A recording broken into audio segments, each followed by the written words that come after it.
Bonjour à tous et bienvenue sur le podcast Je peux pas, j'ai business.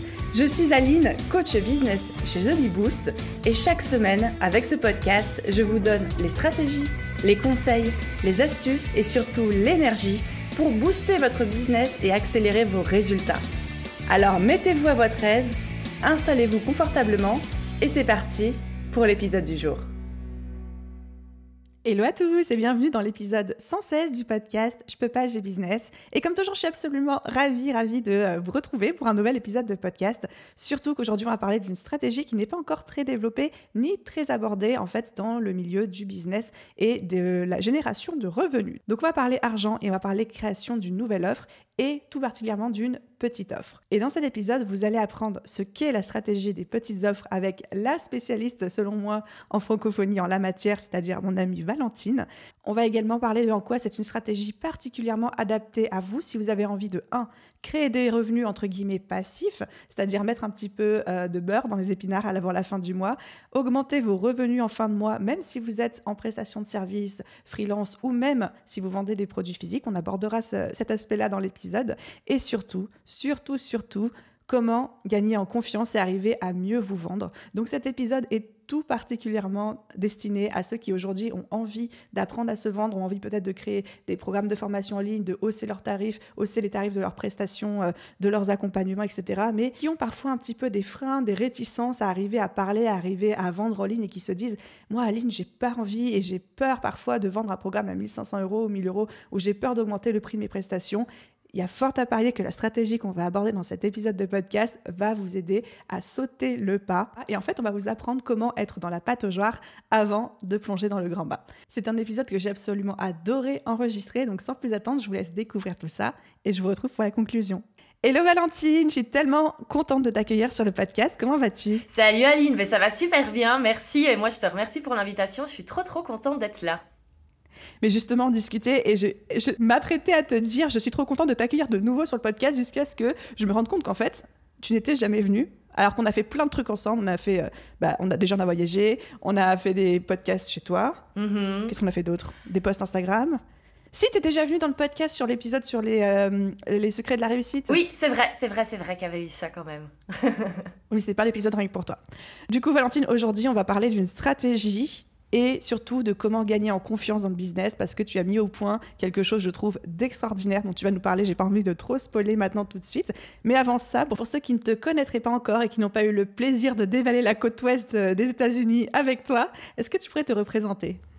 Oui, bonjour, enchantée aux personnes qui ne me connaissent pas. Donc je m'appelle Valentine, je suis bruxelloise, j'ai 32 ans et moi je suis avant tout entrepreneur, formatrice et créatrice de contenu. C'est vraiment ce qui m'anime tous les jours.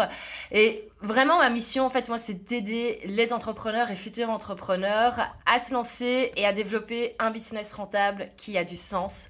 Parce que je pense que chaque personne peut vraiment développer quelque chose qui lui plaît et se lever chaque matin en se disant, cool, je vais faire quelque chose qui me plaît et surtout, j'en vis. Alors, pour cela, j'ai créé Je vis de ma passion, qui est un site d'e-learning, de formation, de mentoring, pour vraiment aider les entrepreneurs à développer leur business en ligne. Il y a également Prêt à poster, qui est un membership qui apporte chaque mois à ses membres le bon contenu à poster pour avoir plus de clients grâce aux réseaux sociaux. Donc, voilà ce que je fais. Et il y a un troisième projet qui arrivera en septembre pour encore une fois aider les entrepreneurs sur une autre thématique. Mais ça, on en reparlera une autre fois. Déjà avec plaisir pour en reparler et franchement c'est quelque chose que j'admire énormément chez toi et tu le sais, c'est ta capacité à imaginer des concepts, à leur donner vie en 24 heures quoi. Des fois tu débarques avec tout un nouveau truc, t'as déjà un site internet, le truc est parfait, ça se vend et tout, tu crées des offres, c'est une serial entrepreneuse et à chaque fois c'est très bien fait. C'est ça que j'adore chez toi. Écoute, merci beaucoup, ça me fait très plaisir. Et du coup, il me semble... Alors, évidemment, je mettrai les liens de tout ce que tu as cité, y compris le membership pour ceux qui s'intéressent dans la description de cet épisode. Tu nous as préparé aussi 3 petits fun facts sur toi pour qu'on apprenne à te connaître à un autre level. Oui, tout à fait. Alors, attention, je crois que c'est des choses que toi-même tu ne sais pas. Oh, j'ai trop hâte. Premier fun fact, j'ai perdu ma dernière dent de lait à 27 ans. Non, c'est vrai ? Si. C'est mignon, hein. Je sais pas si c'est mignon ou creepy, tu sais. Mais en tout cas, ça montre que je fais pas les choses dans le bon ordre. Enfin, en tout cas, dans l'ordre de la société veut, parce que du coup, j'étais déjà indépendante à temps plein. Donc voilà. Mais c'est un truc, en fait, qui est pas si rare de perdre ses dents de lait plus tard, parce qu'en fait, je suis née sans la dent en dessous. Donc forcément, il y a jamais rien qui a poussé. Donc voilà. Puis un jour, elle a quand même voulu se barrer. Mais voilà, pour la petite histoire. Oh, une assez loin. Ça s'est pas vu, parce que du coup, je suis restée quelques mois sans, le temps que ça cicatrise et te mettre la fausse. Et je me souviens, c'est la première fois où je suis partie aux États-Unis pour une formation avec Melissa Griffin. Et j'étais là, non, je vais faire ça sans dents. Et moi, j'avais l'impression que, tu sais, sur toutes les photos, j'allais avoir une dent en moins, mais ça s'est absolument pas capté, pas vu. Mais donc voilà, j'ai perdu ma dernière dent de lait à 27 ans. Donc voilà. À propos d'âge, deuxième fun fact, ça fait 10 ans qu'on me donne 25 ans. Les gens craque complètement sur mon âge. Quand j'avais 20 ans, j'avais déjà un look un petit peu plus féminin, mature, un peu moins student, et donc on me donnait toujours plus âgée. Et il se trouve que je ne vieillis pas, donc elle a craqué la matrice, tu sais. Et on continue de me donner 25 ans. D'ailleurs, il y a encore pas longtemps, j'étais à l'aéroport à Dublin, c'était l'an dernier. On m'a demandé ma carte d'identité quand j'ai voulu commander un verre de Prosecco, et j'étais là. Ok, mais en plus c'est 18 ans, c'est l'Irlande, c'est pas les États-Unis où tu sais qu'on va te demander ta carte, mais j'étais là, 18 ans, mais oui, je fais 18 ans quand même. Écoute, c'est flatteur, dans quelques années tu trouveras ça encore plus flatteur. Exactement, je vais pas me plaindre, mais donc voilà, ça fait 10 ans qu'on me donne 25 ans, et troisième fun fact, je pense que j'ai dû voir au moins une centaine de fois l'intégrale de la série Buffy. Mais ça vaut en fait je passe mon temps en fait à regarder toutes mes séries que je regardais quand j'étais ado en boucle, ça passe en boucle.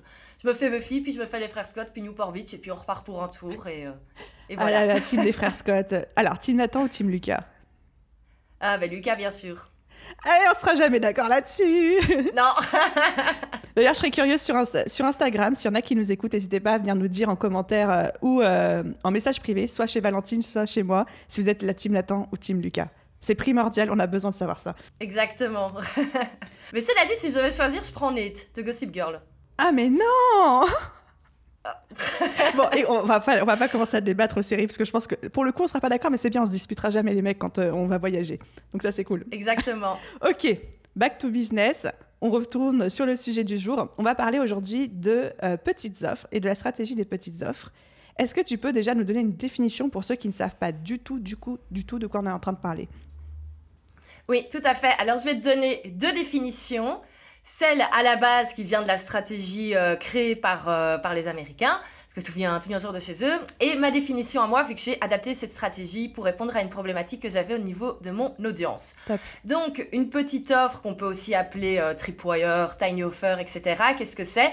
À la base, c'est un produit d'appel qui va vraiment déclencher un achat hyper impulsif.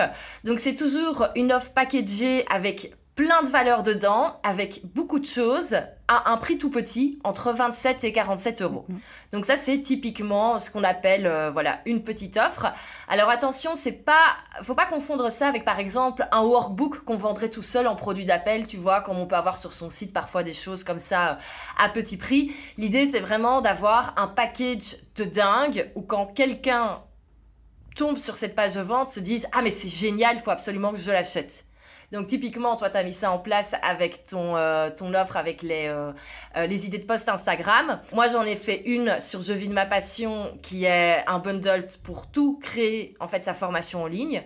Et l'idée, c'est vraiment que dès le départ, quelqu'un qui ne nous connaît pas, en fait, a envie d'acheter tellement que l'offre est géniale. Et à la base, l'idée de cette stratégie, c'est vraiment de pousser ça avec de la pub pour aller toucher des personnes qu'on ne connaît pas, et ensuite les convertir vers nos plus grandes offres. Donc ça, c'est la stratégie de base. Il y a 1 an, quand tout ça a commencé un petit peu à buzzer, mais tu te souviens, moi j'étais complètement obsédée par cette stratégie, je voulais trop utiliser ça, parce qu'en plus je trouvais ça super mignon de faire ces packages. Enfin voilà, moi j'adore créer des choses, donc c'était parfait, tu vois. Et je me suis rendu compte qu'effectivement, ça fonctionnait très très bien en termes de conversion, pour pouvoir vendre directement à sa nouvelle audience. Typiquement, voilà, quelqu'un qui nous rejoint sur Instagram. Si on a ça dans notre lien en bio, rejoins tac tac pour 27 €, on a envie de cliquer, et même si la personne ne nous connaît pas, elle peut acheter. On n'est pas en train d'acheter une formation à 1000, 2000 €, etc. où il faut connaître la personne, un peu avoir confiance. Je me suis quand même rendu compte à ce moment-là qu'il y avait pas mal de blocages par rapport au fait de créer des plus gros programmes en ligne, et ça je le voyais dans les questions de mon audience, même au sein des formations que je donne, parce qu'effectivement, c'est hyper dur en fait de créer un programme en ligne. Et maintenant, il y a tellement de concurrence, je trouve que c'est même encore plus compliqué de se lancer maintenant qu'il y a quelques années, comme nous on l'a fait.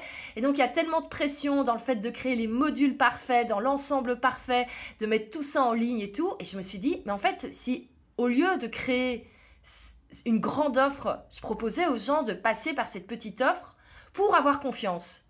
Et c'est vraiment comme ça maintenant que je l'explique, c'est vraiment prendre confiance en sa capacité à créer une offre en ligne et à la vendre. Donc c'est vraiment pour ceux qui ont envie de créer dans le futur un programme, mais qui n'ont pas encore le temps ou qui n'osent pas parce qu'ils ne se sentent pas légitimes. Et le fait de lancer comme ça, parce que clairement c'est plus simple de lancer un truc à 27 € qu'un truc à 2000 €, mais une fois qu'on a lancé et qu'on dit un petit peu au revoir au syndrome de l'imposteur grâce à ça, qu'on dit au revoir aux peurs techniques, une fois qu'on a réussi à créer, à mettre en ligne, à faire les premières ventes et qu'on reçoit les premières notifications, les premiers témoignages, c'est bon, t'es armé pour lancer tout ce que tu veux après. Et donc c'est vraiment pour ça que je me suis dit, en fait, cette stratégie, elle est géniale, parce que oui, ça reste un excellent canal d'acquisition, mais je trouve surtout que ça permet de prendre confiance en soi. Donc voilà. C'est tellement bien dit et tellement bien résumé.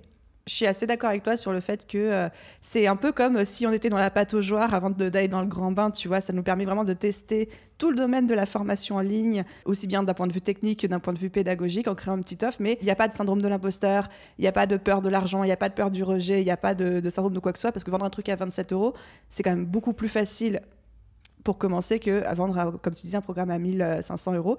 Là, je me sens juste obligée de faire une toute petite nuance là-dessus. Parce qu'on le sait pour un tripwire dans la stratégie américaine, mais c'est, je pense, aussi valable pour cette stratégie-là, c'est que ce n'est pas une stratégie qui a vocation à être rentable. C'est-à-dire qu'entre 27, 37, 47 €, c'est très, très compliqué, ou alors il faut avoir une audience immense pour pouvoir être rentable sur ce genre d'offre. Donc, on est bien d'accord là-dessus.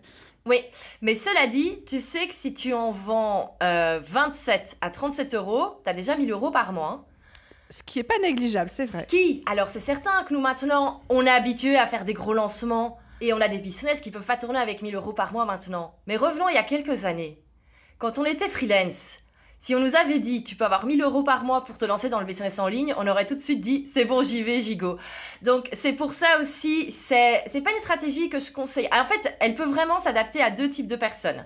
Soit quelqu'un qui n'est pas encore dans le business en ligne et a pas spécialement envie de faire des choses comme nous, de faire des gros lancements, des grosses formations en ligne, mais se dit j'ai quand même envie de créer quelque chose et que ça me rapporte quelque chose tout en ayant une activité à côté. Parce que ça peut être également un levier pour les freelances. Tu vois, typiquement une web designer qui fait des sites sur mesure. Il lui faut quand même un canal d'acquisition de clients. Si elle a une petite offre à 37 € par exemple, avec tout le b.a.-ba de comment créer son site internet, ça peut être un levier pour ensuite amener vers des devis personnalisés. Donc non seulement elle a ce système qui lui permet, au lieu de donner des leads magnets gratuits, ça lui permet de faire rentrer un peu d'argent comme cela.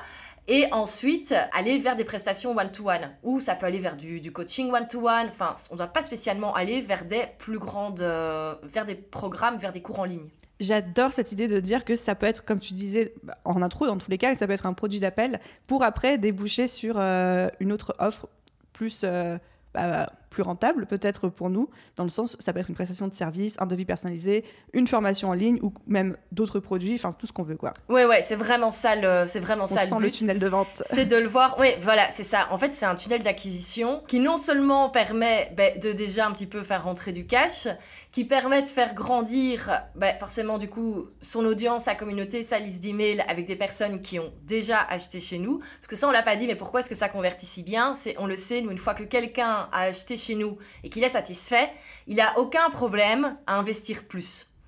Donc, une fois qu'on a vendu un petit peu ces offres à 27-37 €, toutes les personnes qui ont acheté, c'est vraiment là où on va mettre le focus pour proposer nos plus grandes offres. Ça peut être une offre en ligne, une formation en ligne, comme ça peut être, comme je l'ai dit, du one-to-one. C'est une stratégie qui peut également aller totalement pour les freelances. Ah mais franchement, j'adore. Enfin, j'adore... Tu le sais parce que j'en ai une dans mon business, mais j'adore la manière dont tu l'expliques et je pense que ça va résonner avec énormément de personnes qui nous écoutent. Et du coup, est-ce que tu peux nous en dire un petit peu plus sur tout cet aspect de, on en a un peu parlé, mais de prendre confiance tout en générant des prospects, etc. Quels sont, toi, les retours de ton audience où tu t'es dit, mais en fait, c'est une petite offre qu'il leur faut ? Oui, alors en fait déjà, la première chose, c'est le manque de temps, pas pour créer un gros programme, mais c'est pour l'animer. D'ailleurs, on le sait, nous, quand on a comme ça des grosses formations comme la BSB, tu dois faire ça full time. Tu serais incapable de faire la BSB tout en étant freelance en retouche photo comme il y a quelques années. Ce serait ingérable. Et donc forcément, tout le monde n'a pas encore l'occasion de pouvoir faire le business en ligne à 100% ou même l'envie. Moi, j'ai plein de personnes dans mon audience qui, pour l'instant, en fait, sont freelance, font de la presta one-to-one et n'ont pas envie de faire, en fait, des choses comme nous. Et c'est OK, tu vois, tout le monde ne doit pas devenir entrepreneur qui lance des formations en ligne. Mais par contre, il y a quand même cette envie de créer, de mettre en ligne quelque chose en vente. Et donc, le fait d'avoir un petit peu ce manque de temps ou ce manque d'envie, et on se dit, c'est pas pour moi parce qu'on ne voit que des grosses formations, mais en fait, il y a plein de choses différentes. Et surtout, oui, c'était vraiment les peurs que je voyais le plus, c'était les peurs techniques. Alors ça, c'est un truc, et ça reste vraiment une des plus grosses peurs. Je fais souvent des sondages et tout sur Instagram, et clairement, les blocages, en fait, c'est la technique. Parce qu'effectivement, si on doit commencer à créer des PowerPoint pour 6 modules, enregistrer des heures et des heures de vidéos, c'est un chantier qui paraît tellement énorme pour quelqu'un dans la technique bloc, tandis que quand on le fait en version un petit peu plus petit, on y arrive plus vite. Et du coup, on sait qu'on est capable de faire plus. Genre là, dans la formation que j'ai lancée à ce sujet, en moins de 30 jours, il y a des personnes qui avaient lancé leur petite offre. Ah, mais ça, c'est top. Et tu vois, une fois que tu as passé un petit peu ce gap de « ça y est, j'ai ma page de vente, ça y est, j'ai parlé à mon audience de mon offre, j'ai les premières ventes, et puis surtout les témoignages de personnes qui sont contents », en fait, un petit peu toutes les peurs qu'on a sont déjà un petit peu coupées, et là, on peut passer, si on le souhaite, à créer des plus grands programmes. J'adore. J'achète, je signe. Ah bah écoute. Et du coup, j'ai une question qui m'est venue en t'entendant parler. Est-ce que c'est adapté pour des gens qui font du produit physique? Alors là, je pense boutique en ligne, artisans du style bijoux, couture, et trucs comme ça, parce que je sais qu'il y en a pas mal qui nous écoutent.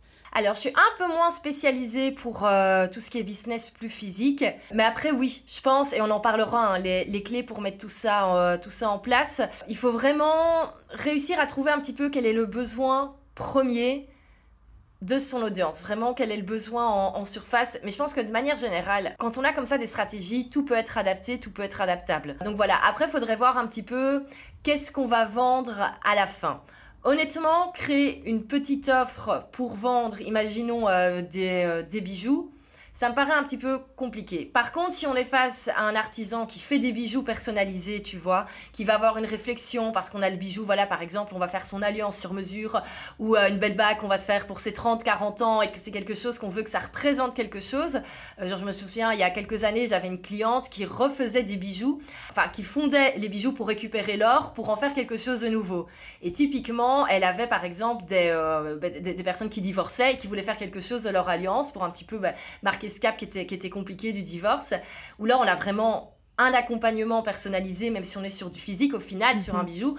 Là typiquement je me dis pourquoi pas avoir une petite offre qui expliquerait voilà, que faire de ces bijoux par exemple, comment les réutiliser, et qui amènerait vers ok, tu veux maintenant que moi je m'occupe de la personnalisation ou de réutiliser une ancienne bague par exemple, voilà. Après, vers une boutique physique qui va vendre des produits peut-être, je sais pas moi, peut-être des bijoux plus fantaisie entre 10 et 100 euros, ça me paraît un petit peu plus compliqué. Mais je pense qu'on peut y arriver quand même en réfléchissant.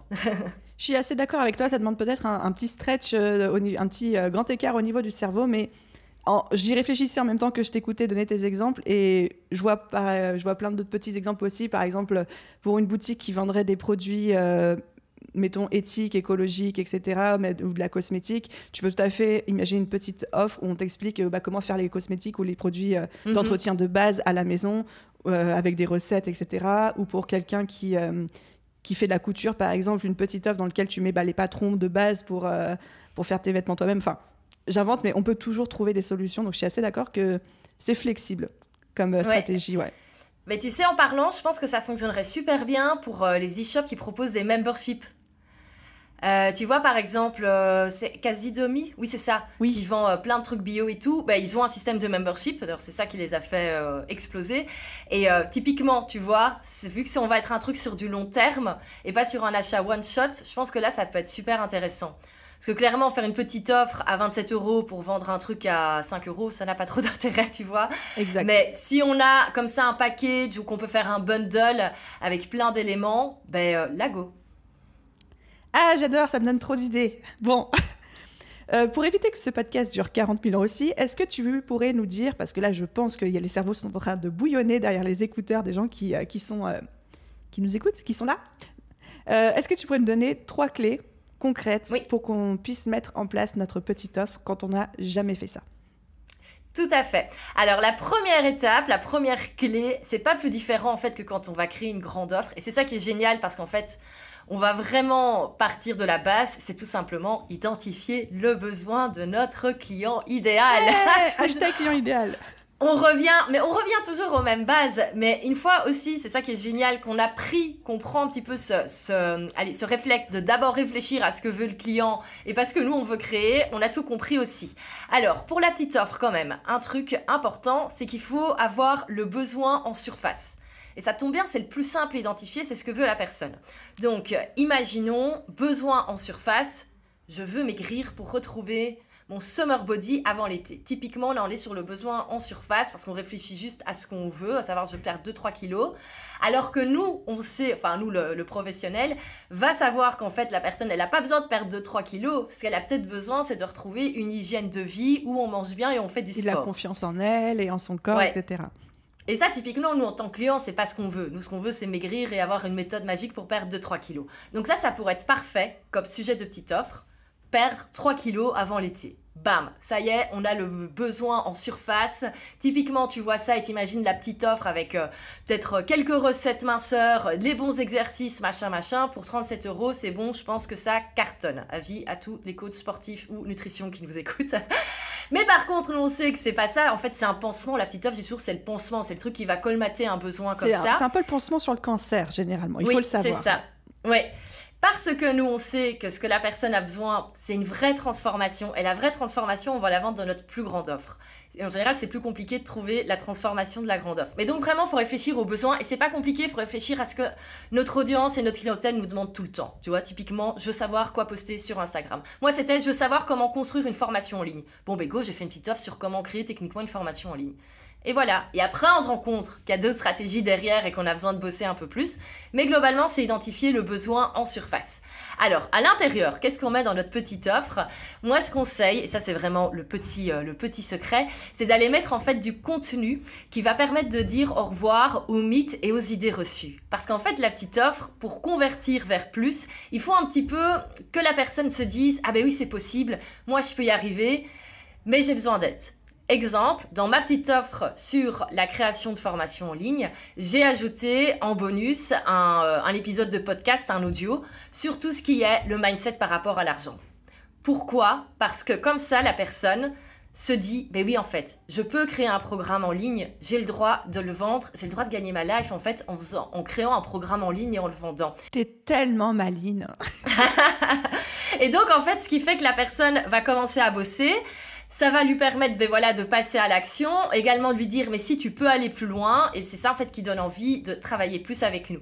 Mais donc vraiment au niveau du contenu, c'est vraiment donner tout pour que la personne puisse se débrouiller un peu toute seule. On dit au revoir à tous les mythes, tout ce qui est un petit peu idée reçue, pour donner envie à la personne d'aller plus loin par après. Et alors surtout, la troisième clé, c'est avoir quelque chose à vendre par après, parce que bien sûr, le but, c'est oui, on va prendre confiance en soi, ça va nous motiver à créer des programmes en ligne par après, si on le souhaite, mais on aimerait bien aussi quand même que dès le début, c'est que ça nous amène des clients. Alors là, je rassure tout de suite, quand je dis avoir une offre par après, on pense tout de suite, ça doit être un programme en ligne, mais pas forcément, je le répète, ça peut être de la presta one-to-one. Hein. Donc vraiment, n'importe qui est déjà lancé, entre guillemets, ou même qui se lance demain, il peut avoir sa petite offre dès le départ, parce que ça peut être un super canal d'acquisition pour les premiers clients, même un community manager freelance pour avoir une petite offre, et après proposer des contrats sur plusieurs mois pour s'occuper des réseaux sociaux des personnes qui le souhaitent. Totalement. Donc vraiment, c'est vraiment ça, avoir en tête, qu'est-ce qu'on va vendre par après. Mais ça peut vraiment être du personnalisé, il ne faut pas spécialement avoir un truc tout automatisé avec que des programmes en ligne, donc voilà. là, pour le coup, je fais souvent la distinction entre ce dont le client a envie et ce dont il a besoin. Donc, typiquement, la petite offre, elle répond à l'envie. Oui, vraiment. Et à l'intérieur de cette petite offre, on répond à l'envie et on commence à instiller un petit peu de voilà ce dont tu as besoin. Et après, le besoin, c'est notre plus grosse offre qu'on propose par derrière. Exactement. Nickel, j'ai tout bien compris. Donc, première clé, bien identifier le besoin. Deuxième clé à l'intérieur, mettre le contenu pour que la personne puisse se débrouiller par elle-même, mais surtout mettre du contenu qui dit au revoir au mythe, tout ce qui est idée reçue, etc. Et troisième, proposer quelque chose par après à vendre pour pouvoir convertir. Donc, merci pour le récap, c'est hyper clair. Et du coup, est-ce qu'on pourrait avoir une clé bonus qui est de comment est-ce qu'on fait pour proposer l'offre derrière ? Est-ce que c'est juste à la fin, tu as une vidéo où tu dis coucou, achetez, ou est-ce que tu envoies un mail, ou est-ce que tu recontactes individuellement la personne ? Enfin, comment tu fais cette transition ? Alors, la transition, elle va se faire avec une super séquence post-achat qui va vraiment permettre, parce que c'est clair que séquence mail. Ouais, faut pas le faire tout de suite parce que la personne vient d'acheter notre petite offre, il y a un package avec plein de choses à découvrir. Si on lui dit tout de suite tu peux avoir plus, la personne n'a pas envie. Pourquoi ? Parce qu'elle a déjà plein de contenu à consommer. Donc moi, j'irais plutôt d'avoir 20-30 jours pour laisser à la personne le temps de découvrir ce qu'il y a à l'intérieur de la petite offre, de mettre certaines choses en action et après de lui dire, bon, ok, est-ce que tu arrives à ton objectif ? Oui, non. Et si tu veux bosser plus, il y a ça. Donc vraiment, l'idée, c'est de pas laisser les gens dans la nature une fois qu'ils les ont achetés. Bon, alors au niveau de la séquence mail après l'achat, bien sûr, on renvoyer toutes les informations. On peut envoyer des mails demandant comment ça se passe, tout simplement. Moi, c'est un de mes mails qui fonctionne le mieux sur la petite offre dans Prêt-à-poster. C'est, je crois, 3 jours après l'achat. J'envoie juste un petit mail, c'est automatique, mais qui dit « Et comment ça se passe ? Est-ce que tu as déjà des résultats ? Est-ce que tu as déjà testé ?» Vraiment, 3 lignes. J'ai plein de réponses, vraiment. Et les gens sentent qu'ils sont soutenus. Et donc, on continue en fait d'apporter de la valeur. On peut montrer déjà des témoignages. Et c'est comme ça en fait qu'on va amener à la grande offre. Et on termine toujours par un call to action qui dit, bon ben voilà, si tu veux aller plus loin, sache qu'il y a ça. Et donc, le call to action, ça ne doit pas être spécialement inscris-toi à cette formation en ligne. Ça peut être simplement un appel découverte. Eh bien, franchement, merci pour ce tip supplémentaire. Je trouve ça hyper clair. Et moi-même, ça m'a donné plein d'idées à mettre en place chez The Bee Boost, donc je suis trop contente. Trop bien, tu m'en diras des nouvelles. Ouais, carrément. Et du coup, Valentine, pour ceux qui voudraient vraiment créer une petite offre, mais qui savent pas trop comment s'y prendre, par quoi commencer, et qui ont peut-être, comme tu le disais, un peu peur de la technique sur comment est-ce qu'on met ça en place. Tu vois, on parlait d'une séquence email post-achat automatisée. Comment est-ce qu'on fait ça ? Je crois que tu as quelque chose à nous proposer. Oui, tout à fait. Mais par contre, avant ça, justement, je voudrais rajouter, ce qui est bien avec les petites offres, c'est qu'on n'est pas obligé de passer par tous les outils techniques comme Podia, Kajabi, etc. Parce que c'est ça aussi surtout, souvent qui fait peur. On a peur d'investir dans ces programmes si on ne les utilise pas. Ce qui est normal, on ne va pas payer un Kajabi 150 € par mois si on ne vend pas de formation en ligne. Et en fait, tu sais que sur Prêt-à-poster, ma petite offre, elle est bêtement hébergée sur Google Drive. Ça peut être un simple drive ou un truc d'hébergement en ligne gratuit. Exactement. Et tu fais ton bouton via PayPal ou Stripe. Et donc, il y a vraiment, souvent c'est une peur aussi, c'est de commencer à avoir trop d'investissement. Il y a totalement moyen de le faire de manière easy game. Et je dois dire, niveau technique, dans mes formations, j'ai souvent des personnes qui ont peur de la technique et qui arrivent malgré tout. Donc, c'est tout à fait possible. Alors, pour les personnes qui voudraient en savoir plus, la dernière formation que j'ai sortie s'appelle The Confident Offer. Et donc, le but, c'est vraiment d'apprendre à créer, mettre en ligne et vendre sa petite offre en moins de 30 jours.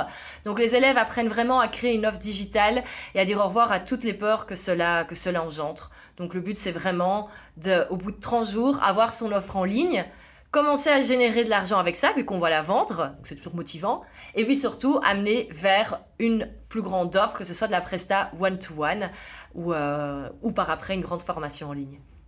Et du coup, si on veut en savoir plus et savoir si c'est fait pour nous et si c'est bien, ça nous correspond bien, qu'est-ce que tu peux proposer ?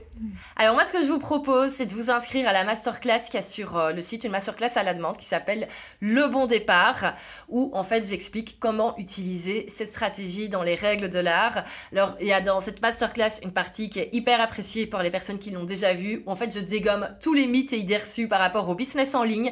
Donc j'ai envie de dire, même si vous n'avez pas envie tout de suite de lancer une petite offre, vous pouvez aller voir la masterclass juste pour la partie sur les mythes. Écoute, moi j'ai même des personnes qui m'ont demandé les slides parce qu'ils voulaient les imprimer et les mettre sur leur bureau en mode c'est bon, je passe au-dessus de ça. Donc voilà, donc cette masterclass et j'explique toute la stratégie des petites offres en plus. Donc n'hésitez pas à aller voir cela, c'est gratuit, c'est dispo sur le site à la demande. Eh ben je mettrai le lien dans la description. Val, merci énormément. C'est toujours vraiment trop fun d'échanger avec toi. Où est-ce qu'on peut te retrouver et venir papoter avec toi si on a envie? Alors, c'est parti pour une marée de liens. Donc déjà, moi, il y a mon Insta perso, Valentine Elsmortel, où je partage un petit peu ma life, ma vie d'entrepreneur, etc. Et puis, il y a les comptes vitrines des différents business. Donc, il y a le compte Je vis de ma passion et prête à poster. Donc, voilà. Et on mettra tous les liens en description. Et puis, tu as aussi un podcast. Oui, bah, le podcast Je vis de ma passion où chaque semaine j'interviewe un entrepreneur pour qu'il nous partage ses conseils, les coulisses de son business. Et ouais, j'adore ça parce que c'est tellement des chouettes échanges. Moi, j'apprends à chaque fois. Et d'ailleurs, toi, t'es déjà venu 2 fois dedans. Donc, n'hésitez pas à venir si vous voulez écouter Anne-Lyne pendant toute une matinée. Il y a les 2 épisodes de podcast avec toi sur... en plus, c'est pas mal parce qu'on avait enregistré le premier il y a quand même un petit temps. C'était avant que tu lances la BSV. J'irais bien le réécouter aussi parce qu'à mon avis, tellement de choses qui ont évolué. Mais donc voilà, le podcast Je vis de ma passion. Trop bien. Bah, encore une fois, le lien sera en description. Merci énormément pour le temps que tu nous as consacré, pour toutes les stratégies, toutes les petites pépites que tu nous as données pendant cet épisode. Et puis, j'ai super hâte de voir les petites offres, les tiny offers qui vont popper chez tous les auditeurs de cet épisode. Bah oui, surtout qu'ils n'hésitent pas à nous prévenir s'ils se lancent là-dedans. Oui, dites-nous. Et bah écoute, c'est moi qui te remercie, Aline. Quel honneur d'avoir fait partie des invités de Je peux pas, j'ai business. Il était plus que temps, en vrai. Je te jure, en fait, je m'en veux parce que j'étais persuadée que tu étais déjà venue sur le podcast et je me suis rendu compte que non. Et je trouve que c'est honteux de ma part. Donc voilà, le tort est rétabli. Merci à toi. Et pour la petite anecdote, on peut quand même dire que le nom Je peux pas, j'ai business, on l'a validé au bord d'une piscine à Newport Beach. Je sais pas si tu te souviens. Voilà, comme quoi. Ah mon Dieu, tu donnes tous les coulisses, mais oui, effectivement, c'est ça, je m'en souviens. Un grand merci, Aline. Bye Val, merci à toi. Et voilà les amis, j'espère que cet épisode vous a plu. Encore une fois, absolument tous les liens qu'on a mentionnés pendant cet épisode, vous pouvez les retrouver dans l'article de blog, dans la description de la vidéo YouTube ou dans la description de l'épisode de podcast, quelle que soit la plateforme sur laquelle vous l'écoutez.